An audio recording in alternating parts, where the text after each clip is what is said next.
Şaxta Baba niyə qırmızı geyimdədir? Bugün gördüyümüz qırmızı geyimli Şaxta Baba əsrlərin yox, təxminən 100 il əvvəlki Coca-Cola reklamlarının məhsuludur. 20-ci əsrin əvvəllərində bir problem yarandı. Coca-Cola'nın satışları yalnız yayda idi və qışda bu içkini demək olar ki, heç kim istifadə etmirdi. Şirkət bu problemi aradan qaldırmaq üçün isə içkini yox, bayramın özünü dəyişmək qərarını verir və bunun üçün onlara bir simvol lazım idi. Hamının tanıyacağı, hamının sevəcəyi və hər il təkrar-təkrar xatırlayacağı bir simvol. Beləcə bir reklam kampaniyası Şaxta Babanın görünüşünü, yeni il əhvalını və hətta bayram süfrələrini belə dəyişdirdi. Light, camera, action.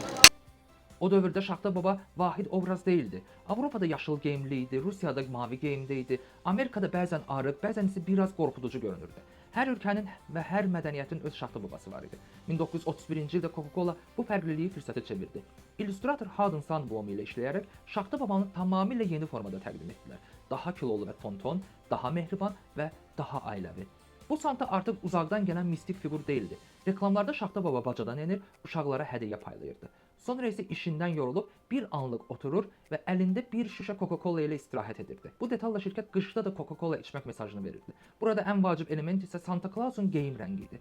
Qırmızı və ağ rənglər Santa üçün yox, reklamın güclü olması üçün seçilmişdi. Bu rənglər afişalarda, billboardlarda, mağaza vitrinlərində ən çox diqqət çəkən rənglər idi və həm də Coca-Cola'nın brend rəngləri idi. Şaxta Baba qışın və yeni ilin simvolu idi. Coca-Cola isə bu simvolu soyuq bir içki ilə birləşdirib, isti, ailəvi bir atmosferin içində göstərdi.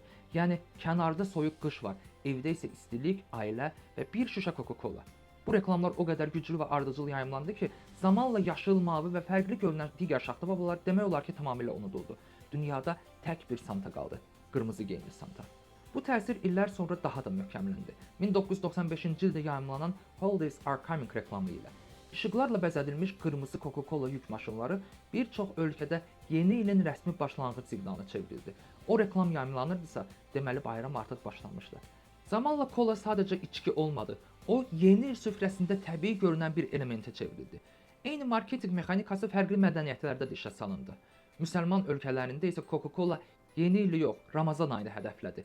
İftar süfrələri üçün çəkilən reklamlarda kola ailənin bir araya gəldiyi, orucun açıldığı, paylaşımın yaşandığı anların ayrılmaz bir hissəsi kimi göstərildi.